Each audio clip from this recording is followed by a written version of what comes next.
By now, you probably heard the announcement from AEW. They're going to be running Hammerstein Ballroom. In just a moment, we're going to take a look at a clip. Effy from GCW, he's talking about AEW and GCW both running Hammerstein Ballroom. This is generating a very interesting conversation on social media, so we're going to react to it, and we're going to share our thoughts. For now, let's take a look at what Effy has to say. Still wasn't that sold on tickets, and this is nothing to the talent. I think the talent, you should take anything you can get, but also y'all have no buzz, no draw, and we've been riding the lightning on having to actually run a profitable company for the past few years to continue existing. We do not have as much backup. I'll put it this way. My company, I don't run a company. Our company, GCW can't run on a $40 million deficit and continue to run shows. But some of us have the privilege of being able to run at a $40 million deficit. Brett doesn't own a football team? Brett does not own a football team. Brett doesn't have a dad who pays him to stay away. I don't want this to be a personal thing. Like, I don't. But, hey, guys, you're not the only game in town. It's fine. I can't stop you from running venues. But in my line of work, when TNA Impact wanted to run center stage, GCW, a month before and a month after, were told we could not have those dates that we had secured before because it was competing with something they were doing. And now it just seems the game and the respect never goes both ways, and it's fine. We're not mad. Our people will be there. Our show will be great. We will show it out. But it isn't fun to see that, like, we're so out of ideas right now that the timing is that conspicuous to you showing up and doing that immediately after we announced that we're doing that. Okay, so some very interesting thoughts coming from Effy. Obviously, this is generating a lot of conversation on social media, and I understand why. But I really think we need to talk about this because I don't know if AEW is doing this per se as like a malicious thing against GCW, right? And Effy is right. You know, Brett Lauderdale runs GCW, but GCW doesn't have the amount of money or resources or anything that Tony Khan has. And obviously you can kind of hear those personal jabs. But the thing that's interesting here, and this often gets talked about with WWE, because WWE will pick arenas that essentially prevent AEW from working for an X amount of time. And it's a dirty tactic, obviously, but at the same time, too, it kind of makes sense for why WWE does that. And I find it interesting because obviously from a business perspective, I understand it. But from a fan's perspective, it doesn't impact me in the slightest, so I don't necessarily care. But it's interesting hearing this and seeing that GCW is an indie that's going to run Hammerstein for the second time. And yeah, I mean, it's true. The timing of the announcement from AEW is pretty interesting. But do I feel like it's malicious? No, I don't think it's malicious. Do I think AEW is doing this on purpose to hurt GCW? Not in the slightest. I think a lot of those people who will be in attendance for GCW will also be in attendance for AEW. But in a way, nobody's talking about this. AEW is kind of having a large ask, running Hammerstein 3 times. You know, they're going to tape Dynamite on a Sunday. They're going to do Christmas. Is it Christmas Collision or whatever it is?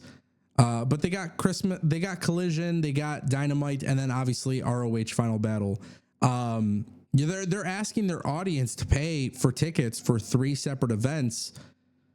That's pretty challenging. TNA, you guys kind of see it with TNA. TNA will sell a lot of tickets to their pay-per-view, and then the following night at the tapings, there's less people there.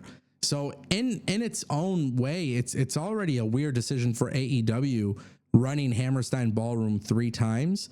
But then also you got to imagine there's going to be people going there for GCW. So you have to wonder if people are just going to be kind of fed up or tired of going to Hammerstein. You know, I know for me, this is a big thing that doesn't often get talked about.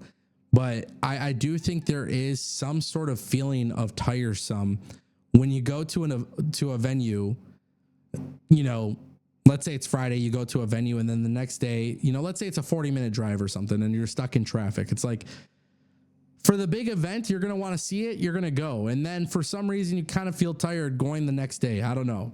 I don't know why this is a thing, but I noticed that sometimes when you go back-to-back nights, there is a little bit of like this fatigue from it. And, you know, I feel like that's a lot of shows at Hammerstein where fans, which I would assume for the most part, a lot of those fans that watch GCW, I would say a good chunk of them will watch AEW and they're going to be there.